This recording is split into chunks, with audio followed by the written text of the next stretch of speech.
ఏదైనా ఒకళ్ళని పెద్దవాళ్ళని లాగేటటువంటి సందర్భంలో ఒక వ్యూహాత్మకంగా దెబ్బ కొడతారు. ముందు కొన్ని కథనాలు, ఆ తర్వాతన. అట్లాగే మొన్న సోషల్ మీడియాలో ఇది వాట్సాప్ గ్రూపులో వైరల్ అయింది. ఎవరో సింగ్ అనేటటువంటి సబ్ రిజిస్ట్రారు అప్పట్లో పారిపోయాడు. ఆ పారిపోయినటువంటి వాడు దొరికాడు.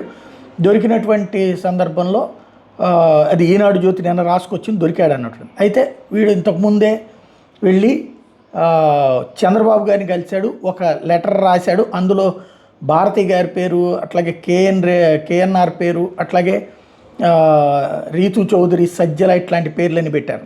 ఇవాళ అంటే దాన్ని అట్లా సోషల్ మీడియాలో యథాతథంగా కాకుండా నిన్నేమో సబ్ రిజిస్ట్రార్ దొరికాడు ఏసీబీకి అని, ఇప్పుడు దాంట్లో నెక్స్ట్ స్టెప్కి వచ్చేసింది ఈనాడు జ్యోతి వచ్చినాయి అంటే ఇక నెక్స్ట్ స్టెప్లో ఇదంతా ఉంటుందని అర్థం.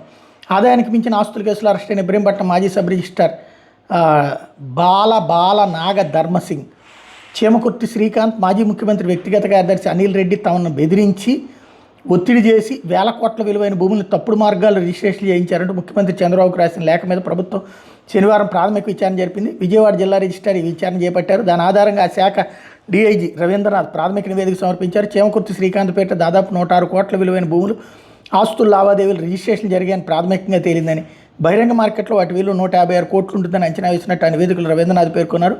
శ్రీకాంత్తో పాటు ఆయన భార్య వనం దివ్య, తండ్రి చీమకుర్తి శేషుబాబు, ఇతర కుటుంబ సభ్యుల పేరు మీద పలు ఆస్తులు రిజిస్టర్ అయ్యాయని స్టాంపుల రిజిస్ట్రేషన్ శాఖ ఐజీకి సమర్పించిన ప్రాథమిక నివేదికలో రవీంద్రనాథ్ పేర్కొన్నారు. చీమకుర్తి శ్రీకాంత్, వనం దివ్య, శేషుబాబు పేర్ల మీద రిజిస్టర్ అయిన డాక్యుమెంట్ల వివరాలను కూడా ఆ లేఖకు జత చేశారు. చాలా అక్రమాలు, అవకతవకలు జరిగాయని ప్రాథమికంగా గుర్తించామని, దీని మీద మరింత లోతైన దర్యాప్తు అవసరమని ఆయన పేర్కొన్నారు. నివేదికలో ముఖ్య అంశాలు: ఆదాయ పన్ను నిబంధనల సెక్షన్ 114D ప్రకారం 5 లక్షల కంటే ఎక్కువ విలువైన స్థిరాస్తిని ఏ వ్యక్తి కొన్న అమ్మిన సంబంధిత పత్రాలన్నింటిలో పాన్ లేదా జనరల్ రిజిస్ట్రేషన్ నెంబర్ పేర్కొనాలి. విక్రేత కొనుగోలుదారుల పాన్ విధిగా నమోదు చేయాల్సిందేనని సబ్ రిజిస్ట్రార్లందరికీ ఆదేశాలు ఉన్నాయి. పాన్ లేకపోతే ఫామ్ 60 లేదా ఫామ్ 61లో డిక్లరేషన్ తీసుకోవాలి.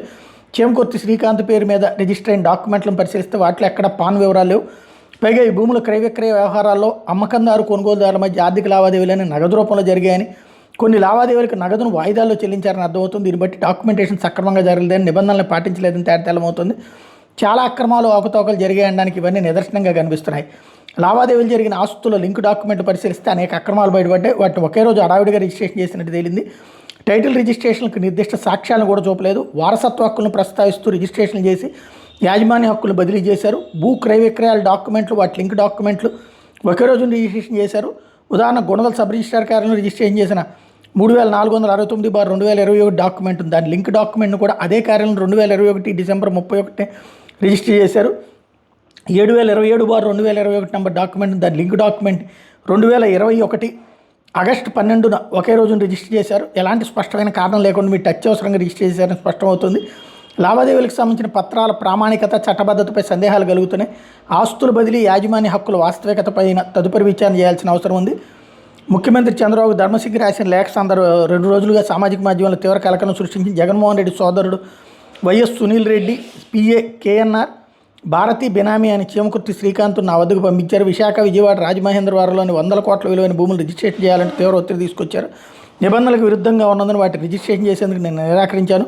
మేము చెప్పినట్టు చేయకపోతే డాక్టర్ సుధాకర్ తరహాలో నిన్ను, నీ కుటుంబ సభ్యులను వేధించి నీ అంతట నువ్వే ఆత్మహత్యకు పాల్పడేలా చేస్తాం, ఏసీబీతో అక్రమాస్తుల కేసులు పెట్టిస్తాను శ్రీకాంత్ నన్ను బెదిరించారు అని ఆ లేఖలో సింగ్ ఆరోపించారు. ఆదాయానికి మించిన ఆస్తులు కలిగి ఉన్నారంటే ఏసీబీ 2023 నవంబర్ 15 ఆయన మీద అక్రమాస్తుల కేసు నమోదు చేసింది.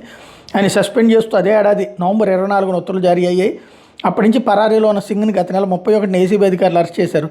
ప్రస్తుతం జైల్లో రిమాండ్లో ఉన్న ఈ అరెస్ట్ నేపథ్యంలో సింగ్ గతంలో రాసిన లేఖ ఇప్పుడు వెలుగు చూసింది. దాని ఆధారంగా ప్రభుత్వం తాజాగా విచారణ జరిపింది. ఇప్పుడు ఇందులో ఎక్కడెక్కడైనా ఉందా అంటే, అతను తప్పించుకోవడానికి ఏసీబీ ఎప్పుడు రైడ్ చేసింది?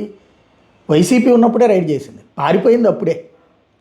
కానీ దాన్ని తప్పించుకోవాలంటే ఇప్పుడు దాంట్లోకి జగన్ని వీళ్ళందరినీ లాగుతారంటే అప్పుడు ఈ ప్రభుత్వం కాపు కాస్తుంది అనే నమ్మకంతో చేసినప్పుడు విషయం అయితే స్పష్టంగా అర్థమవుతుంది. మరి చంద్రబాబు గారు వీళ్ళకి సహకరిస్తారా, లేకపోతే దీన్ని రాజకీయంగా వినియోగించుకుంటారో చూడాల్సి ఉంది.